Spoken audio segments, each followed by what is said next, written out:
소설 인간혁명 6권 제1장 700년제. 아침 해가 떠오른다. 새로운 태양이 떠오른다. 생명력을 가득 채우고 오전 8시에 태양이 빛난다. 1952년 4월 27일에서 28일 이틀 동안 1년 종종 총본산 다이세키사 경내 일대는 때 아닌 활기에 감싸였다. 계산 이후 660여 년 일찍이 이처럼 맑고 상쾌한 공기에 감싸인 적은 분명 없었으리라. 후지산의 수려한 봉우리가 하늘의 그 모습을 선명히 나타내고 거대한 산줄기는 사람들 가까이로 바싹 다가와 있었다. 산 정상의 백설은 참으로 하얗게 하늘을 끝까지 비쳤다. 푸름이 싹 트는 산기슭의 들판은 지금 봄이 한창이었다. 후지산을 우러러보는 사람들의 눈은 상쾌하게 빛났다. 그들은 사회적 명사도 아니고 재벌도 아니다.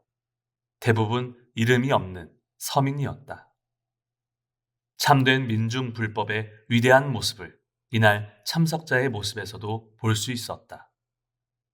후지산 또한 단정한 모습으로 환희에 찬 광경을 가만히 지켜보며 모인 한 사람 한 사람을 축복하는 듯 했다. 바로 이곳에서 종지 건립 700년 경축기념 대법회가 거행되었다.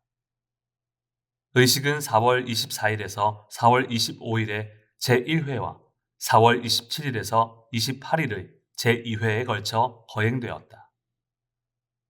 창가학회 회원은 27일에서 28일 이틀 동안 도다 회장을 선두로 하여 기쁨에 넘치는 모습으로 성대한 경축식전에 참석했다. 맑은 하늘 아래 1만 세대 중에서 정예 4,300여 명이 모였다. 이들 회원은 26일 저녁부터 27일 이른 아침까지 8편의 열차에 분승하여 도쿄역을 출발했다.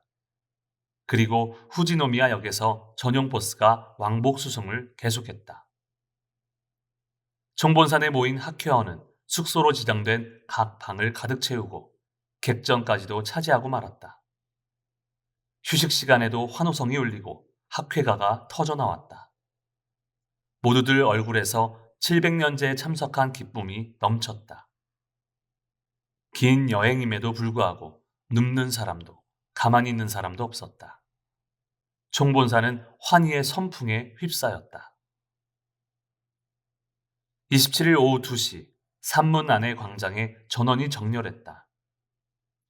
남자부 4개 부대, 여자부 5개 부대, 그리고 각 지부의 동지가 참도를 향해 질서정연하게 줄지어 있었다. 그 모습은 다기지게 일어선 민중의 평화행진이 시작됨을 상징하는 듯 했다. 잠시 후 참석자의 머리 너머로 학회 본부기가 보였다. 참석자 전원이 큰 박수를 치는 가운데 본부기와 함께 도다 조세이가 참도의 돌계단 위에 모습을 나타냈다. 그 모습은 그야말로 700년제의 서곡이었다. 먼저 기요하라 이사의 지휘로 후지산의 드높은 산봉우리에 울려 퍼질 만큼 학회가를 소리 높여 불렀다. 이어서 이즈미다 선임이사가 기세를 담아 외치듯 인사했다. 경축해야 할 4월 28일은 참으로 의의 깊은 입종 700년의 가절입니다. 그리고 동시에 태평양 정쟁에 패한 일본이 어쨌든 독립국가로 인정되어 강화조약이 발효되는 날도 똑같이 내일 4월 28일입니다. 일찍이 직업군인으로 군복무를 마친 이즈미다는 종전 8년째에 강화조약이 발효된다는 사실에 깊은 감회를 느꼈으리라. 이 기이한 4월 28일을 앞두고 이 광장을 우리 창가학회 회원이 가득 메운 일도 역사적인 사실입니다. 우리에게 부과된 책무는 참으로 깊고 무겁습니다. 도다 선생님을 절복의 스승으로 삼아 더욱더 큰 목표를 향해 매진할 것을 서원하는 바입니다. 이즈미다는 이마에 땀을 닦고 마이크에서 물러났다. 다음 순간 더욱 열렬한 박수가 터져나왔다. 도다 회장이 앞으로 나왔기 때문이다. 안경이 반짝 빛났다. 긴장한 얼굴 표정을 희미하게 엿볼 수 있었다. 도다의 늠름한 목소리가 울렸다.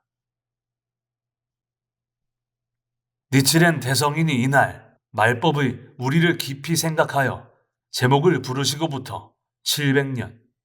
그동안 제목은 유포되었습니다. 그리고 700년 뒤에 오늘날 어본전 유포가 이루어지려 하고 있습니다. 때는 지금입니다.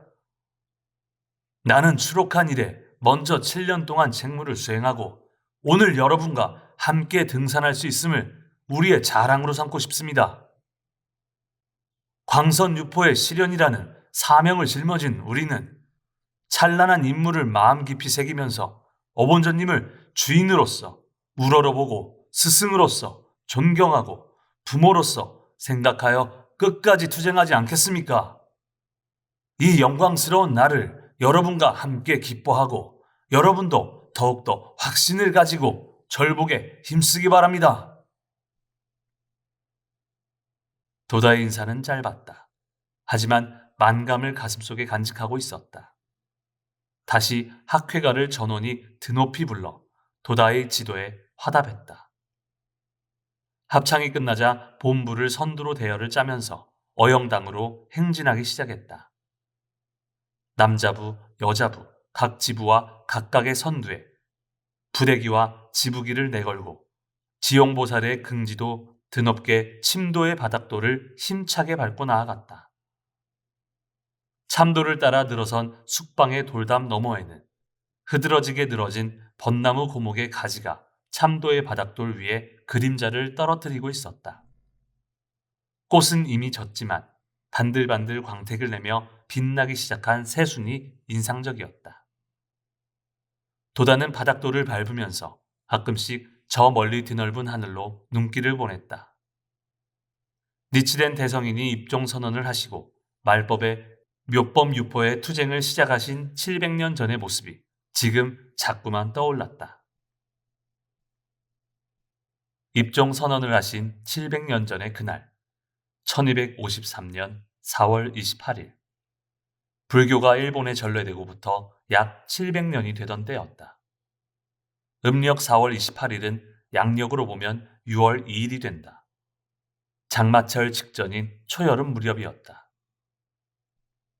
니치레는 새는 나이로 32살, 12년 동안 에이산을 비롯한 여러 지방을 유학하다가 이와 지방의 세이초사에 돌아온 지 얼마 되지 않았을 때였다. 아명이 젠니치 마로인 그는 12살 때 세이초사에 들어갔다. 그에게 세이초사는 그리운 고향이었다. 세이초사에 들어와 얼마간 공부했을 때 허공 장보살에게 소원을 빌었다. 일본 제일의 지자가 되게 해주소서. 젊고 싱싱한 오체 속에는 허공까지 울리게 하는 듯한 기원과 스스로를 연마하려는 일념이 맥동했다. 허공장이란 허공과 같이 광대무변한 무량의 지혜라는 의미이다. 그렇다면 젠니치 마로는 우주 번원의 법에 도달한 부처의 무량한 지혜를 자신도 성취하고 싶다고 바랐는지도 모른다. 그것은 자신을 키워주신 부모를 비롯해 은혜가 있는 사람들에게 보은하고자 현실을 살아가는 인간 한 사람 한 사람의 생사고를 철저히 구제하는 부처의 참된 지혜를 어떻게 해서든지 얻고 싶다는 열망이었음에 틀림없다. 젠니치 마로는 세이초사에 입산 뒤 수학과 견식이 깊어질수록 갖가지 의문을 품게 되었다. 불교는 석존 한 사람의 가르침에서 출발했는데도 그 가르침이 오늘날 온갖 종파로 나뉘어 대립하는 것은 도대체 어떻게 된 일인가? 한 사람의 성자가 설한 진리는 하나일 터이다. 그렇다면 그 진리를 전하는 가르침은 지금 어디에 있는 것일까? 또한 절들은 융성을 자랑하고 불교는 번영하고 있을 터인데도 왜 세상은 다툼을 계속 반복하고 나라는 혼란한 것인가? 부처의 가르침은 어디로 가버렸는가? 예를 들어 천태종의 좌주 묘운에게 부탁하여 겐지의 조복을 원한 안토쿠 천황은 반대로 미나모토 요리토모에게 공격받아 바다에 가라앉을 수밖에 없었다. 세 명의 상황은 하나같이 유배되었다. 그리고 좌주 묘운은 미나모토 요시나카에게 살해당했다. 게다가 1221년에 조정과 막부가 서로 싸우는 소란이 일어난 때에도 불법의 비법을 다해 기원한 조정이 호조 요시토키에게 공격을 당해 패하여 고토바 상황은 오키에 유배되고 준토쿠 상황은 사도에 또 스츠미카도 상황은 아와에 유배되었다. 불법으로 기원한 국주가 신하에게 파멸당하는 것은 어째서인가? 언뜻 소박하게 보이지만 매우 중대한 이 의문들은 젠니치마루의 머리를 가득 채우고 말았다. 세이초사의 승려들은 누구도 명쾌하게 답해주지 않았다. 그는 정면으로 이 의문을 파고들었다. 대의는 대오로 통한다는 도리처럼 그의 대의는 불법의 근원으로 향했다. 가마쿠라에 큰 비가 내려 큰 홍수가 일어난 1237년, 16살의 젠니치마루는 스승 도젠보에게서 삭발 의식을 받고 홀로서는 승려가 되었다. 그는 학문을 연구하고자 기요스미 산을 떠나 가마쿠라로 길을 나섰다. 그러나 당시 가마쿠라는 막부가 세워진 지 아직 45년밖에 안 된 신도시로 정치의 중심지였지만 문화의 중심지는 아니었다.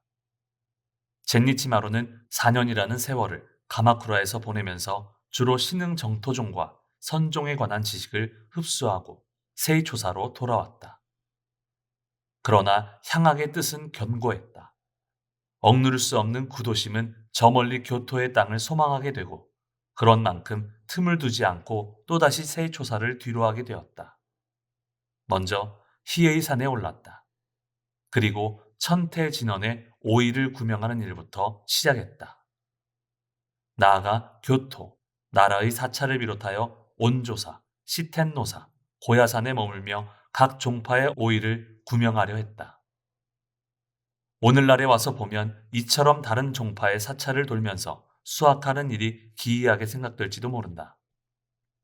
하지만 당시 학문의 길에 뜻을 둔 사람은 평판이나 높은 사찰이나 승려를 찾는 것 외에 방법이 없었다.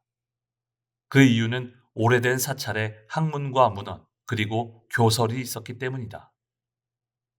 말하자면 각 종파의 총본사는 오늘날의 대학 같은 역할을 했다.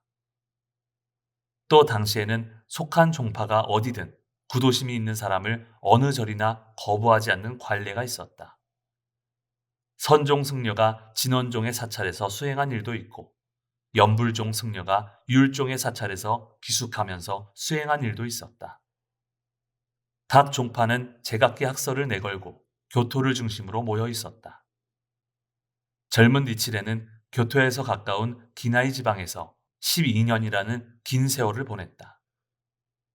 당시의 석학이라는 석학의 문을 모두 두드리면서 문헌이란 문헌을 탐욕스러울 만큼 찾아다닌 니치렌의 모습을 상상하기란 그리 어렵지 않으리라. 그리고 지금 일본 제1의 지자가 되겠노라는 서원이 마침내 이루어지려고 했다. 32살의 젠니치마루는 영원 불변한 확신을 가슴에 간직하고 있었다. 불법은 석존이 인멸한 뒤 얼마 동안은 정법이 유지되어 올바르게 실천되었지만 시대가 흐르면서 점점 형해화되어 마침내는 법멸의 말법에 이른다는 것이 당시 일본 불교계의 공통된 인식이었다. 하지만 니치렌의 말법과는 법멸의 때라고 하는 단순한 현상론에 멈추지 않았다. 그는 법멸의 근본 원인을 밝혀내고자 더욱 깊이 파고들었다.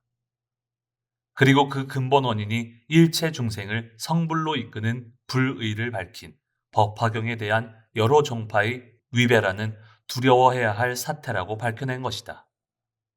이것이야말로 말법이라는 때의 근저에 가로놓인 근본 문제였다. 말법이란 불법 속의 정법을 위배하는 가르침이 출현하여 그것이 지배적이 되는 시대이다. 니칠레는 오랫동안 학문을 연구하면서 8종, 10종이라는 당시 여러 불교 종파의 간요를 완전히 파악하게 되었다. 얼핏 보면 여러 종파의 공조는 불법이 일본의 모든 사람에게 신앙되어 흥룡하는 모습으로도 보였다.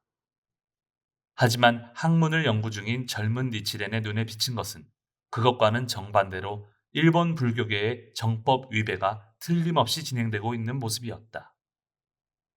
그것은 대집경에 나오는 투쟁 언송, 백법 은몰이라는 말법의 실태를 여실히 나타냈다. 그야말로 일본 불교는 빈사 상태에 이르는 병에 걸려 있었다. 정법 위배라는 독은 그 사실을 모르고 불교를 믿는 민중의 마음을 깊이 중독시키고 어느새 학회를 좀먹기 시작했다. 그리고 사상적인 역병이 되어 어두운 구름처럼 국토를 뒤덮고 있었다. 경문에 있는 도끼 심입이라는 불어 그대로였다. 이 중병 중의 가장 큰 중병을 치유할 수 있는 묘약은 법화경밖에 없다는 것이 니치렌의 결론이었다. 불법의 근원은 만인을 성불로 이끄는 것이다. 그리고 그것이 불의, 다시 말해 부처가 이 세상에 출현한 목적이다. 그 불의를 실현하고자 설한 경전이 법화경이다. 니칠레는 법화경의 간심이자 지용보살이 소지하는 남묘호랭개교야말로 만인성불의 길을 이루는 근본법이라는 사실을 각지했다. 그리고 자행 화타에 걸친 창제행을 확립했다. 12년 동안 유학을 마치고 돌아온 니치렌을 세이초사의 승려들은 큰 관심을 갖고 기다렸음에 틀림없다. 스승 도젠보는 옛날의 니치렌을 생각하면서 대성한 그를 청출어람의 제자로서 사람들에게 자랑하고 싶었으리라. 옛 형제자매들도 그의 흉중에 있는 것을 하루라도 빨리 알고 싶었을 것이다. 드디어 그날 4월 28일이 왔다. 니칠레는 설법을 시작하는 시간을 정오로 했다. 그는 불법의 진수에 도달한 혁신적인 소설을 눈앞에 있는 사람들에게 전하기가 얼마나 어려운지를 각오하고 있었다. 청중의 경악이 어쩌면 내리로 바뀌리라는 점도 예상해야 했다. 니칠레는 해 뜨기 직전에 방에서 나왔다. 한가하고 고요한 초여름의 산속 공기가 옷깃을 감쌌다. 인기척 하나 들리지 않았다. 있는 것이라곤 어둠 속으로 사라져가는 한 줄기 산길과 그 길을 둘러싼 거목의 줄기와 가지뿐이었다. 지저귀는 작은 새소리가 귀를 신선하게 씻어주었다. 니칠레는 날이 채 밝지 않은 길을 홀로 걸어 가사가모리에 올랐다. 숲 정상에 서자 눈 아래에 산줄기가 보이고 그 건너편으로는 광막한 태평양이 검게 잠겨 있었다. 이윽고 동쪽 하늘색이 갑자기 바뀌기 시작했다. 순식간에 짙은 보랏빛이 엷어지면서 황금색으로 옮겨가기 시작했다. 상쾌한 새벽이었다. 아주 새로운 여명이었다. 황금색은 서서히 붉은빛을 더하여 자주색이 되고 자주색은 어느새 광채를 더해가다가 더욱 붉어지며 긴 수평선이 뚜렷이 보이기 시작했다. 니칠레는 잠시 멈춰서 있었다. 그리고 동쪽 하늘을 응시했다. 동쪽 수평선의 한 점에서 황금색 광채가 빛났다. 그리고 새빨간 태양의 끝부분이 푸른 속 물속에서 솟아올랐다. 물도 이미 황금색으로 물들었다. 새빨간 태양의 끝부분은 강렬한 황금색 광채를 띠면서 순식간에 수평선 위로 둥그렇고 거대한 전체 모습을 나타냈다. 니칠레는 염주를 걸고 태양을 향해 합장했다. 남묘호랭개교.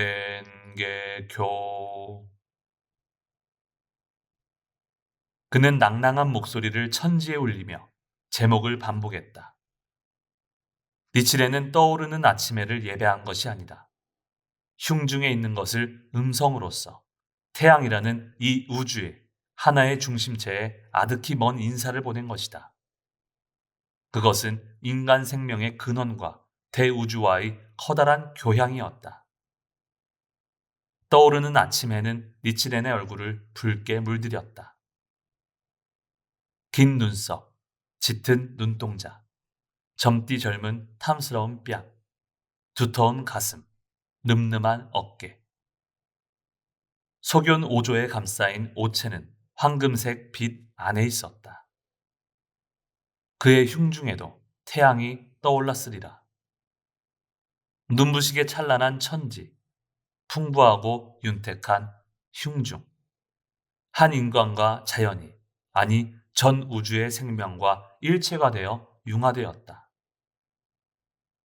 크게 뜬 두 눈의 눈동자는 예리하게 또 따뜻하게 구원의 과거와 영겁의 미래를 바라보았다. 그는 조각처럼 그대로 움직이지 않았다. 그 모습을 뒤에서 보면 역광 속에 떠오른 승려 모습의 검은 실루엣이었다. 그것을 둘러싼 모든 것도 나무들의 줄기도 가지도 검은 그림자밖에 없었다. 그 순간의 실상은 영원히 기념해야 할 한 폭의 존귀한 그림이었다. 니칠레는 떠오르는 아침 해를 향해 그대로 가만히 서 있었다. 이윽고 광막한 수평선에서 잠시 눈을 돌렸다. 정상에서 몇 킬로미터 떨어진 거리이다. 해안에 밀려오는 흰 물마루는 나무들에 가려 전혀 보이지 않았지만 그는 부서지는 파도 소리가 뚜렷이 들리는 듯했다. 그 해변 가까이에 니치렌이 태어난 집이 있다.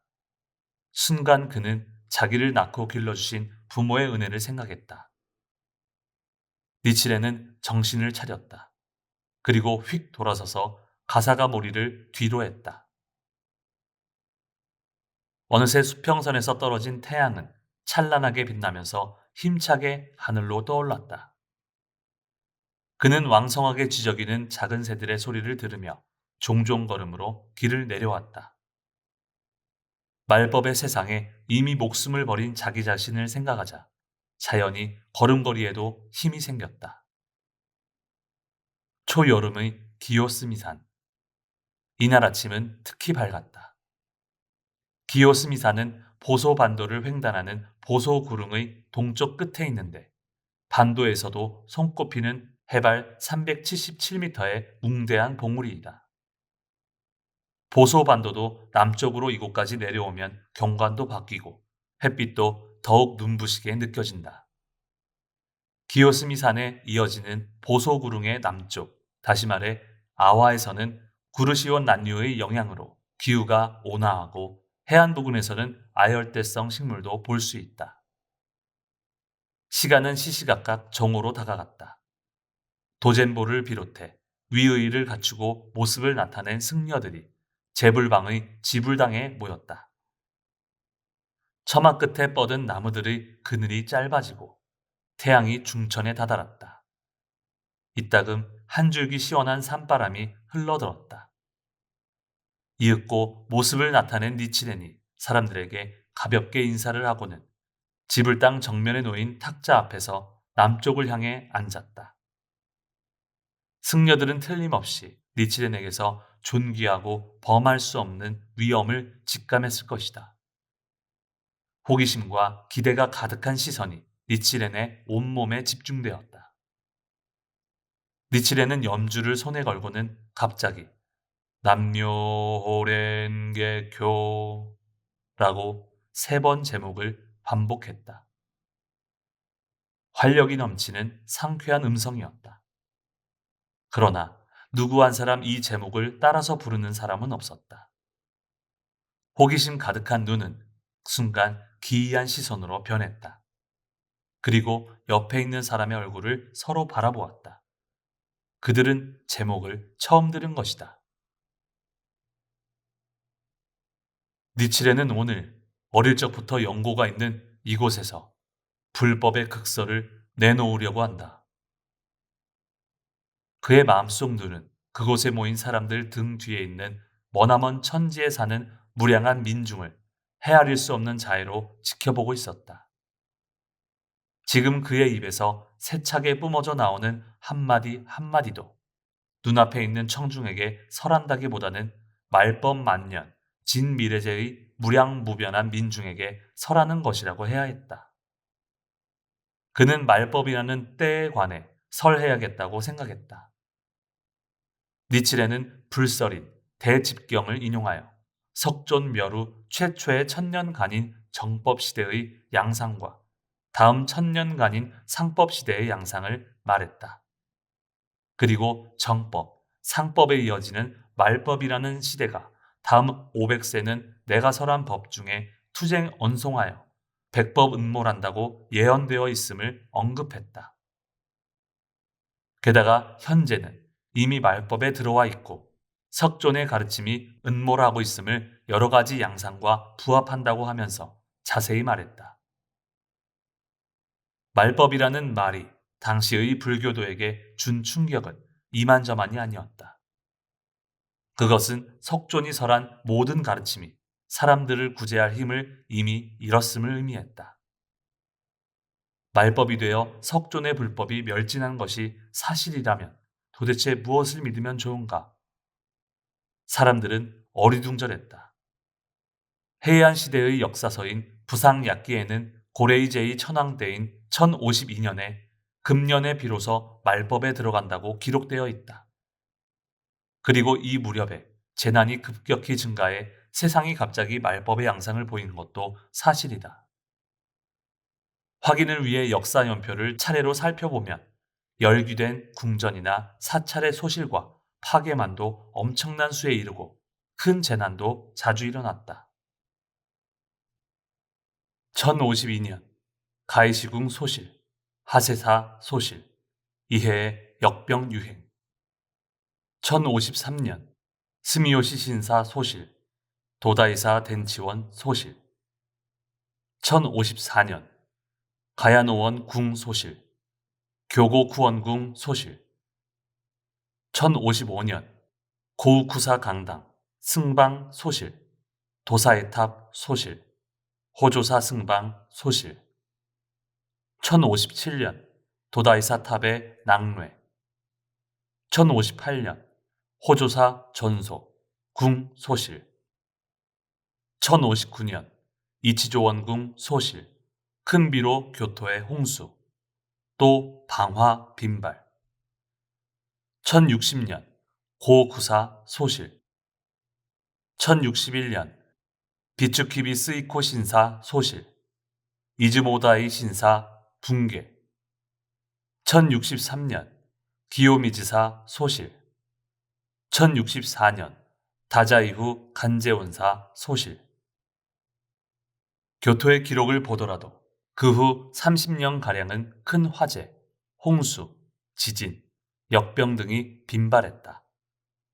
그리고 이 사이에 후지산이 분화하기도 하고 긴키 지방에 대지진이 계속 일어났다는 등의 기록이 있다.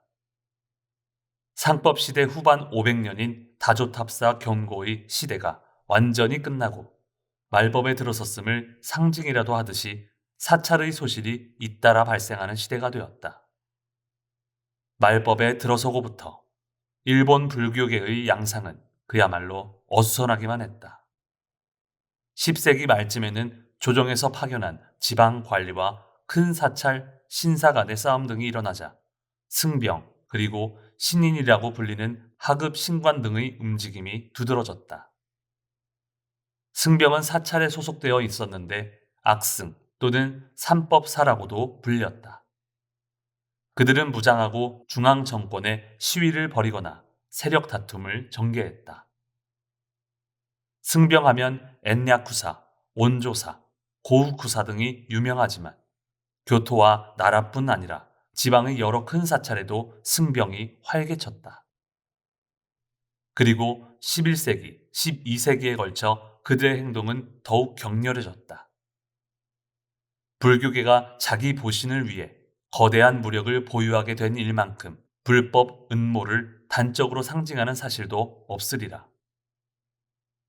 절대적 자비와 평화의 천리를 설하는 불법을 받드는 사람들이 무력으로 그들의 요구를 끝까지 밀어붙이기 시작했다. 더구나 무력이라는 것은 일정한 힘을 갖게 되면 저절로 단계적으로 확대되는 법이다. 이것은 예나 지금이나 변함이 없는 듯하다. 승병은 승려의 옷을 입었지만 실제는 병사였다.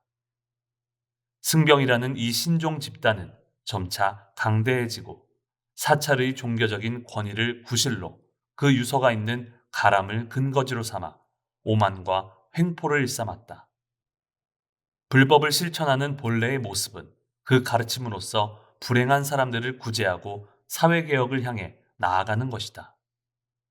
그 정신과 자세를 잃고 특권의 벽을 두텁게 둘러싸는 것 자체가 불법에 대한 반역이라고도 해야 할 것이다. 종교는 어디까지나 민중과 함께 사는 곳에 그 생명이 있기 때문이다. 승병은 그 종문 내부에서도 절대적인 세력을 뽐내며 서로 겨루게 되고 때로는 종파 내 또는 사찰 내에서의 위치를 역전시켜 좌주를 추방하는 일조차 있었다. 사찰과 사찰 사이에 영지나 세력을 다투는 분쟁이 생기면 그들은 서로 무력을 앞세워 싸웠다. 그리고 상대방의 사찰을 불태우는 일도 종종 있었다. 그야말로 폭도들의 행동이었다. 게다가 승병들은 정권의 방침이 마음에 들지 않으면 사찰의 권위나 무력을 배경으로 대거 입경했다. 그리고 조정에 들이닥쳐 시위를 한 끝에 강소하게 이르렀다. 거듭되는 강소에 조정은 몹시 애를 먹었는데 그 대항책으로서 북면의 무사를 서둘러 강화하는 수밖에 없었다. 이것은 무사 계급이 대두하는 토양이 되고 중세 무가정치 시대로 이행하는 필연적인 발화였다고 할 수 있다. 요컨대 신흥 계급으로서 무사가 대두하게 된 일은 말법에 들어와서 생긴 현상이라고 해도 좋다. 그야말로 투쟁 원성의 시대적 산물인 셈이다. 그 이후 피비린내 나는 무력투쟁의 역사는 인간 생명의 추악한 일면을 노골적으로 드러냈다. 사찰뿐만이 아니었다. 큰 신사들도 마찬가지로 각각 광대한 장원을 배경으로 강대한 무력을 갖추었다. 승병이나 신인들은 자기들 뜻에 맞지 않는 일이 있거나 요구가 받아들여지지 않거나 하면 신녀나 신목을 메고 나와서 교토에 들이닥쳐 강소했다. 신녀나 신목을 가지고 나오면 조정은 신위를 두려워하여 손을 쓰지 못하고 어쩔 수 없이 요구를 받아들이는 수밖에 없었다. 이 시대의 사찰과 신사의 위세가 얼마나 강했는지는 1147년 6월에 일어난 다이라 다다모리, 다이라 기요모리와 승병들이 충돌한 결말에서도 잘 나타난다. 기원제 때 다이라 다다모리, 기요모리 부자의 병사와 기원 신사의 신인 사이에 싸움이 일어났다. 히에이산의 승병과 신인들은 다다모리와 기요모리 부자를 유배하라고 요구하며 신여를 메고 강소했다. 결국 기요모리는 유배를 면했지만 속동 30근을 물어야 했다. 큰 사찰이나 신사의 무력 행사도 그 압력도 더욱 강대해졌다. 이런 힘의 배경에는 장원이라는 광대한 토지에서 얻는 막대한 재산이 있었다. 한편 사찰과 신사의 세력에 대항하고자 조정이나 상류 귀족이 중용한 무사들도 어느새 차츰 통합되었다. 그리고 천하를 가르는 겐페이의 격렬한 패권 싸움이 되었다. 거듭되는 패권 다툼은 내란으로 이어졌다. 조정도 사찰과 신사도 이 패권 다툼에 얽히고 설켜 각기 이득을 보거나 손해를 입기도 했지만 뭐라고 해도 가장 고통을 겪은 쪽은 서민이었다. 자기 보신의 혈안이 된 조정이나 상류 귀족, 고승 등의 귀에 민중의 고뇌와 한탄의 신음소리가 과연 얼마나 들렸겠는가. 유감스러운 현실이지만 결국 지도자들의 사리사욕에 얽힌 갈등은 언제나 서민의 희생 위에서 이루어졌다. 투쟁은 그야말로 그칠 줄을 몰랐다. 겐페이의 패권 다툼이 간신히 끝난 뒤 가마쿠라 막부가 창설되고 곧 호조 가문이 식캔을 맞는 시대가 되었지만 동족 간의 항쟁은 계속되었다. 그리고 몽고의 공격에 대항하여 거국적으로 싸우는 시대가 되었는데 몽고의 공격은 가마쿠라 막부가 멸망하는 간접적인 원인이 되었다. 그리고 그 뒤 남북조의 대립을 거쳐 무로마치 막부가 창설되지만 이 무로마치 막부도 쇠망하고 와해되어 시대는 전국시대로 돌입하게 되었다. 이러한 시대의 경과를 거슬러 올라가면 사회 혼란을 이끈 하나의 큰 요인으로서 승병의 등장을 생각하지 않을 수 없다. 백법이 은몰하려는 시대에 종교의 위세를 빌린 승병이라는 무장 집단이 흥하여 법을 근본으로 하기보다는 무력의 의지에 자신의 요구를 관철하는 횡포를 거듭했다. 승병의 등장으로 세상이 소란해지고 그야말로 투쟁 경고라는 말법의 양상이 짙어지게 되었음을 역사는 나타내고 있다. 그런데 중세의 사상을 살펴보면 그 저류를 뿌리 깊게 일관하고 있는 염세 사상을 그냥 지나칠 수 없다. 그 징조는 이미 해이한 시대 중기부터 시작되었다. 장원이 확대되자 권력의 자리에 있던 후지와라 일문만이 부유해지고 번영했다. 하지만 반대로 중하류 귀족이나 일반 서민의 생활은 극심하게 몰락하는 양상을 띠었다. 사람들은 이러한 현상을 숙명으로 받아들이는 수밖에 없었다. 사람들은 자신의 미래를 자기 힘으로는 어찌할 수 없다는 관념을 가졌다.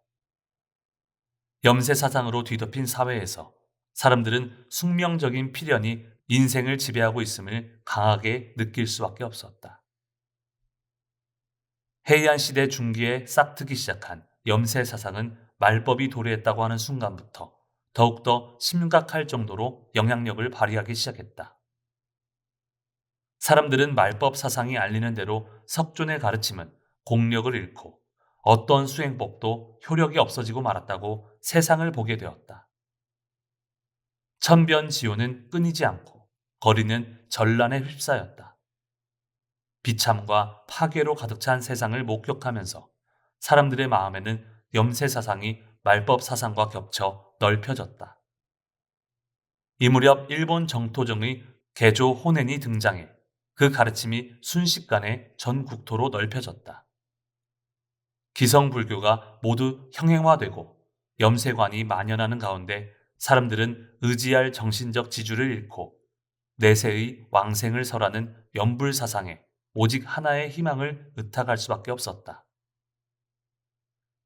호네는 다른 종파를 배척하고 독주하면서 염불만 부르면 극락왕생할 수 있다고 설했다. 이런 움직임에 대해 불교계의 기성 세력이 정치 권력을 움직여 때때로 탄압을 가했다. 하지만 염불의 가르침은 세상을 비관하는 서민의 마음을 붙잡으며 넓혀졌다. 사회의 염세적인 동향을 근본적으로 어찌할 수 없었기 때문이다. 호네는 니치렌 대성인이 탄생하시기 10년 전에 죽었지만 그의 사후에도 염불신앙은 호넨의 직제자와 손제자에 의해 형태를 바꾸면서 넓혀져 서민뿐만 아니라 무사와 귀족 계급에도 깊이 파고들었다. 그러나 현실의 고뇌에서 등을 돌리게 하는 사상인 염불사상은 넓혀지면 넓혀질수록 사회의 무기력한 풍조를 강하게 하는 결과를 낳았다. 민중 자체의 사상이나 종교에 대한 올바른 판단 기준이 없다는 것은 참으로 두려운 일이다. 염세 사상이 만연하여 질서가 혼란한 속에서 사람들은 인생을 개척하고 사회의 정신적 기반이 되는 강력한 종교를 마음속 깊은 곳에서는 열망했다고 할 수 있다. 그렇지만 이러한 때에 출현한 정토정은 오히려 사람들의 염세관을 조장하고 더욱 확대시켰다. 1253년 4월 28일 니치렌의 설법은 법화경이 밝힌 불의를 실현해야 할 말법 법멸을 지금이야말로 남묘 호랭개교의 대법을 유포해야 할 때라고 호소했다. 니칠에는 석존에서 시작되었다고 칭하는 여러 종파는 말법 금시의 일본에서는 이미 중생을 구제할 힘을 완전히 잃어버렸다고 선언했다. 이 명쾌한 설명에 지불 땅에 모인 승려들의 표정에는 점점 동요의 빛이 떠올랐다. 니칠에는 먼저 석존의 진위를 설하는 유일한 경전인 법화경의 말법 광선유포의 부리가 정확히 정해져 있음을 문증을 들어 설명했다. 말법에는 말법의 정법이 있어야 한다. 이 말은 니칠렌의 독단이 아니다. 석조는 이 점을 명확히 설하고 천태대사도 전교대사도 그 불의를 숙지했다. 예를 들면 석조는 법화경 약왕품에 내가 멸도한 뒤 후오 백세 중에 연부제에 광선유포하여라. 결코 단절시켜 악마, 마민, 제천, 용, 야차, 구반다들이 그 편의를 얻지 못하게 할지어다. 라며 말법에는 세계의 묘법을 유포해야 한다고 명확히 설했다. 천태대사는 후의 500세 멀리 묘도에 첨하리라 라고 말했다. 전교대사도 생전에 말법 시대를 그리워하며 정상은 초초 지나가 버리고 말법이 매우 가까이 있으며 법화일승의 기는 지금 바로 그때이니라. 무엇으로 알 수 있느냐 하면 안락 행품에 가로되 말세 법멸의 때이니라 라고 말했다. 또한 대를 말하면 즉 상의 끈 말의 초, 지를 밝히자면 당의 동, 갈의 서, 인을 밝히자면 오탁의 생, 투쟁의 시인이라 라며 정법을 설하는 때와 지, 그리고 가르침을 받은 사람들을 예언했다. 이처럼 석존, 천태, 전교 등으로 마치 대하가 대해로 흘러가듯 일관하여 말법의 불법으로 그 법을 유통하게 했다. 말법의 대백법이 출현하지 않는다면 이들 선철의 말은 모두 허망해질 것이다. 그 말법의 대법이야말로 남묘호랭개교이다. 니칠렌은 이렇게 선언했다. 니칠렌의 명쾌한 언설은 무서울 정도로 설득력이 있었다. 그런 만큼 많은 승려는 아연실색했다.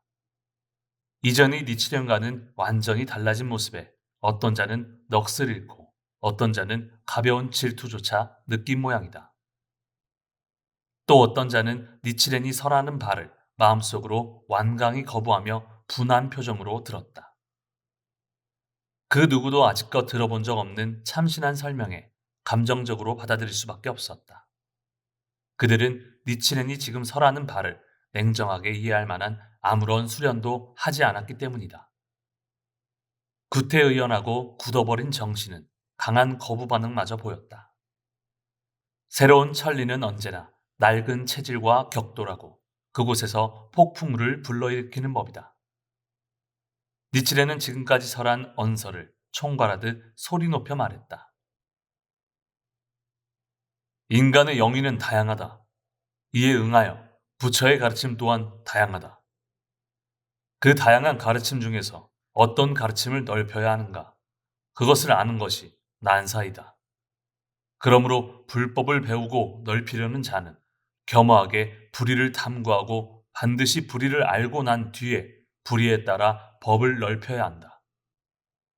불의를 모르고 자각에 맡겨 여러 의의를 세우므로 팔종은 고사하고 십종이 되어 대립하고 대집경에 써있는 경고대로 투쟁 언성의 양상을 심화시키고 말법의 중생을 미혹해 한다.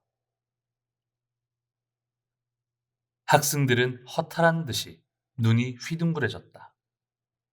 마음속에서 일어나는 동요를 숨길 수도 없었다. 참으로 이전에 없던 동집생의라고 해도 좋았다. 니칠렌은 여기서 사람들의 마음속에 침투해 있는 정토종을 언급했다. 일본의 불교는 총하여 미주하고 있다. 팔종은 국가의 기도를 왕성히 하고 있지만 슬프게도 불의를 위반하고 민중을 망각하고 있다. 그 때문에 일본 사회에 무서운 정신적 공백을 낳고 말았다. 더구나 각 종파의 석학들조차 이 사실을 모른다. 그 간격을 메우려는 듯 근년에 정토종이 여러 지방의 교세를 넓혀왔다. 그들은 사후의 구제를 설하면서 민중에게 위안을 주고 있다. 하지만 그것은 진정한 구제가 아니다. 불의는 민중의 현실 생활을 변혁하고 현세에서 행복을 실현하는 데 있다. 그것을 놓치는 그들은 석존을 위배하고 있다고 말해야 한다. 하물며 아미타불을 절대화하여 자기 종파의 의의를 절대화하는 일은 석존을 배제하는 짓이라고밖에 할 수 없다. 정토종의 개조들은 예를 들어 중국의 선도는 천중무일이라고 설하고 일본의 호네는 사패각포라고 설했다. 다시 말해 정토 삼부경 이외의 경들은 버려라, 닫아라, 제쳐놓아라, 내던져라 라고 주장했다. 호네는 중국에서 전해오는 정토교 사상을 독자적으로 전개하고 정토교 조사 가운데 한 사람인 도자기 설한 이심해미의 교의를 이용하여 다른 경들을 배척했다.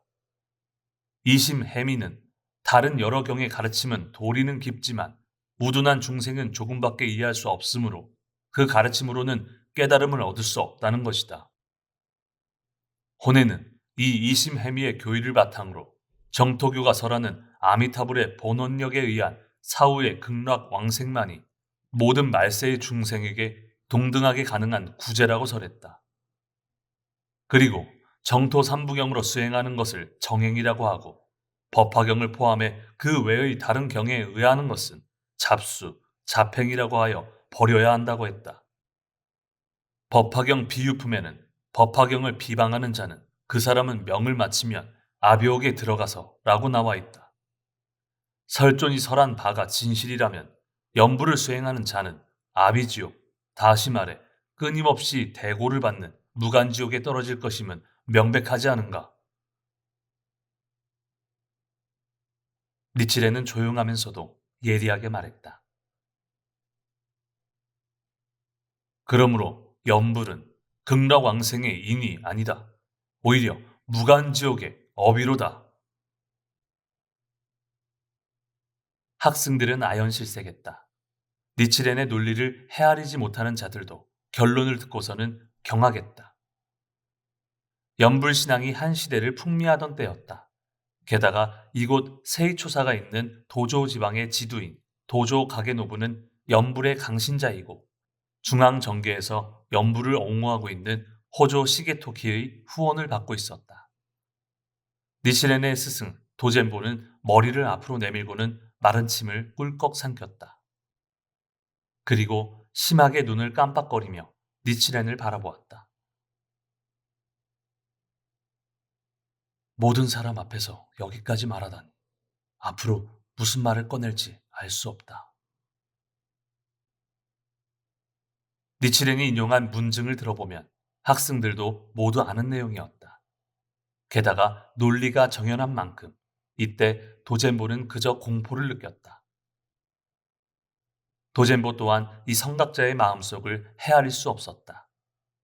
도젠보는 생각했다. 무슨 수행을 하고 온 것인가? 사랑스럽고 영리한 저 젠니치마로를 수행하러 내보내지 말았어야 했다. 니치렌의 논지는 그 종교가 불의를 위배하는 사법이 되지 않는가, 그리고 민중의 행복을 방해하는 악법이 되지 않았는가라는 두 가지 기준이었다. 이 기준이 있어야 비로소 말법의 법멸을 되받아치기 위한 종교 비판이 될 수 있고 민중을 구제하기 위한 종교 혁명을 할 수 있다. 그 후 니치렌의 이 종교 비판 자세는 막부 요인의 종교의식과 종교 정책을 변혁하라고 촉구하는 국주 간요의 실천, 다시 말해 입정 안국론의 제출로 시작되는 생애에 걸친 종교 투쟁으로 전개된다. 그리고 불의를 위배하여 민중의 행복을 방해하는 여러 가르침, 승려, 종파를 향해 훗날 사계 격언이라 부르게 되는 예리한 비판의 화살을 계속 쏘게 된다. 그것은 비탄에 빠진 민중에게서 유리되어 오로지 권력에 아첨하여 권세를 부리는 기성불교에 대한 통렬한 지탄이기도 했다. 어쨌든 한 나라의 흥망성쇠를 깊이 생각해 보면 그 저류에는 언제나 종교가 있었다. 종교의 흐름이 탁해지면 인간의 지수도 문화의 꽃도 필연적으로 어쩔 수 없이 퇴폐해지고 만다. 이윽고 민족의 생명력도 어느덧 쇠퇴하고 약해진다. 종교는 단순히 개인의 마음이라는 틀 안에 머무는 것이 아니다. 사회에 널리 유포된 종교는 그 자체가 이미 사회의 기반을 형성하는 법이다. 뛰어난 종교가 사회의 토양 속에 있으면 자연히 훌륭하고 찬란한 문화의 꽃이 필 것이다. 반대로 신앙이 비현실적이고 폐쇄된 세계에 틀어박혀 버리면 인간 정신의 자유로운 활동이 억제되고 민중의 생기발랄한 고동도 사회의 건전한 발전도 어느덧 멈추고 만다. 니칠레는 일찍이 그 누구도 하지 않은 말을 4월 28일 백주 대낮에 말법의 하늘을 향해 당당히 사자후했다. 그리고 석존, 천태, 전교가 예견한 말법에 넓혀야 할 정법이야말로 남묘 호랭개교이고 이 대백법에 규명하는 일 외에 말법의 중생을 구제하는 길은 어디에도 없다고 설했다. 그야말로 종교혁명이라는 돌 하나를 던진 것이다. 세이초사라는 조용하고 한가한 연못에 큰 돌이 날아와 떨어졌다. 작은 연못에 굉장한 물기둥이 솟는 듯한 소동이 벌어지게 된 것도 당연한 일이었으리라. 니칠레는 세이초사의 여러 승려에게 개종을 열렬히 촉구했다고 해도 좋다. 그것은 또 말법 광선 유포의 실현을 위한 제1성이기도 했다. 32살의 청년은 이미 말법에서의 자기 사명을 깨닫고 바야흐로 금강석처럼 결정체를 이룬 확신과 강한 용기로서 말법 만년, 진미대제를 향한 홍통의 첫걸음을 내디딘 것이다. 진실보다 더 뛰어나고 강한 것은 없다. 니칠렌의 마음속에서 용솟음치는 외침은 세이초사의 대중을 통해 일본 전체, 아니 전 세계로 울려 퍼졌다. 니칠렌의 열렬한 소설에 감동한 사람은 얼마 되지 않았다. 오히려 사람들은 대부분 틀림없이 반발하고 노하고 증오했으리라. 니칠레는 당시 일본을 뒤덮은 정토종의 잘못을 논파했을 때 그로 인해 닥쳐올 모든 박해도 이미 각오한 터였다. 니칠렌이 설한 바는 기성 종교관을 훨씬 초월했기 때문이다. 니칠레는 세이초사의 승려들에게 이해받기를 바란 것은 아니다. 그의 마음속에는 언제나 민중의 비통한 목소리가 들려와 떠나지 않았다. 자신이 오달한 불법의 진수로 민중을 구제하겠노라는 광대한 자비 이외에는 아무것도 없었다. 종교혁명의 철저한 청년 승려의 준엄한 모습이 거기에 있었다. 성각자의 길은 홀로 서는 일에서 시작된다. 그리고 흉중에 각인된 진리를 바탕으로 시대를 이끌어야 한다. 그렇게 하려면 지금까지 친하게 지냈던 사람들이 180도 바뀌어 비난과 조소를 퍼붓더라도 조금의 망설임도 허용되지 않았다. 인류를 구제하고자 나아가는 청년 승려의 출범은 고고하기까지 했다. 그리고 그는 한없는 미래를 전망했다. 그리고 자신이 설한 바가 이윽고 만인의 마음을 사로잡아 시대의 진리로서 널리 빛나리라고 굳게 확신했음에 틀림없다. 후세의 문화들은 이날을 입종이라고 이름을 붙였다. 니칠렌이 이날 남녀 호랭개교의 홍통을 선언한 이유는 법화경에 나타난 만인성불이라는 불의를 선명히 하고 재종을 각성시키기 위해서였다. 그리고 투쟁언송이라는 분열 상황을 해소하고 법멸의 위기에 빠진 일본 불교를 소생시키려 했다. 그것은 그야말로 일체 중생을 구제하겠다는 참된 의미에서의 민중불법 확립이라고 해도 좋았다. 니칠렌이 던진 돌 하나는 큰 물기둥을 일으킨 뒤 원래의 평온함으로 돌아가 버린 듯했다. 하지만 그 파동은 물속에서 퍼져 이외의 곳에서 커다란 파문을 일으켰다. 도조향의 지두, 도조 가게노부가 움직이기 시작한 것이다. 니칠렌의 언설은 당연히 가게노부에게도 전해졌을 것이다. 그는 연불종의 열렬한 신자였다. 그런 그가 연불은 무간지옥이라는 니치렌의 주장을 전해 듣고 매우 불쾌하게 느꼈으리라는 점은 상상하기 어렵지 않다. 세이초사에서 서로 죽이 잘 맞은 엔치보와 지스조보는 함께 연불종을 믿으며 도조 가게노부와 내통하고 있었다. 이 두 사람은 니치렌의 스승 도젠보에게 압력을 가했다. 안으로는 엔치보와 지스조보 등에게 책망당하고 밖으로는 지두에게 압박을 받은 도젠보는 결국 제자인 니치렌과 의절하고 말았다. 사제의 연을 끊은 것이다. 니치렌은 세이초사를 떠나자고 각오했다. 세이초사의 학생 중에도 니치렌의 가르침에 공명하는 사람이 있었다. 일찍이 동문 선배인 기조보와 조켄보 등도 그러했다. 그들은 니치렌의 제자가 되어 행동을 함께 하겠노라고 결의를 굳혔다.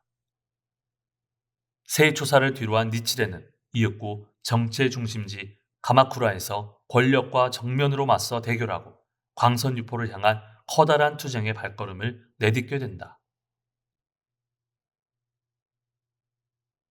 도다주세인은 4천여 명의 선두에 서서 어영당으로 향하는 참도의 바닥도를 밟으며 700년 전의 4월 28일을 상상했다.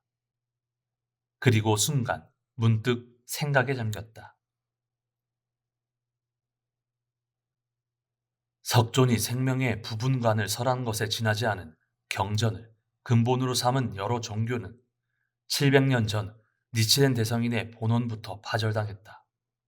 말하자면 그들의 종교는 이미 뿌리 없는 풀이 된 것이나 마찬가지일 것이다. 사실 현대인은 형해화된 기성불교를 거들떠보지도 않게 되었다. 사회 사람들은 기성불교를 그저 묘지나 지키고 제사만 지내는 데 필요한 존재에 불과하다고 보고 있다. 이런 현상을 가리켜 죽은 종교라고 말하는 사람도 있다. 그렇다면 앞으로 뛰어넘어야 할 것은 대체 무엇인가? 도다는 현대의 여러 사상이라고 생각하기에 이르렀다. 현대인을 지탱하는 것은 예로부터 전해 내려온 종교보다는 현대인의 갖가지 천차만별한 사상이다. 그러므로 오늘날에는 현대 사상의 고조천심을 밝히는 일이야말로 새로운 주제가 될 것이다. 인간의 모든 영위는 그 기반이 되는 사상에 따라 시시각각 움직인다. 한순간의 정체도 없이 굉음을 내며 움직이는 시간의 흐름도 사회를 뒤덮은 사상에 이끌려 회전한다. 참으로 사상의 영향력은 굉장히 크다. 때로는 일종의 두려움마저 느끼게 한다. 새로운 시대에는 새로운 철학이 기대될 것이다. 더욱 광대한 인간관과 사회 간에 한 사람 한 사람이 눈뜨지 않으면 사회의 혼미함을 해결하기란 절대로 불가능하다고 할 수밖에 없다. 그렇게 하려면 먼저 니치렌 대성인의 불법이 인류의 미래를 비추는 인간주의 사상, 철학으로서 현대에 훌륭히 사는 모습을 실증하는 일이 그 무엇보다 선결 문제이지 않은가. 도다는 어영당으로 가는 참도의 바닥도를 밟으며 계속 사색했다. 그리고 그 사색은 어영당 앞에 있는 계단을 오를 때까지 이어졌다. 청소하고 물 뿌린 광장에 나오자 도다는 문득 정신을 차렸다. 그리고 그는 뒤돌아서서 뒤따르는 대열을 바라보았다. 어영당에 들어서자 안쪽은 이미 법화강 사람들로 가득 차 있었다. 도다는 바깥쪽 한가운데에 단좌했다. 이윽고 법주 미지타니 니쇼가 입장했다. 독경이 시작되었다. 참석자들은 정성을 다해 니쇼의 목소리에 창화했다. 이윽고 창제가 끝났다.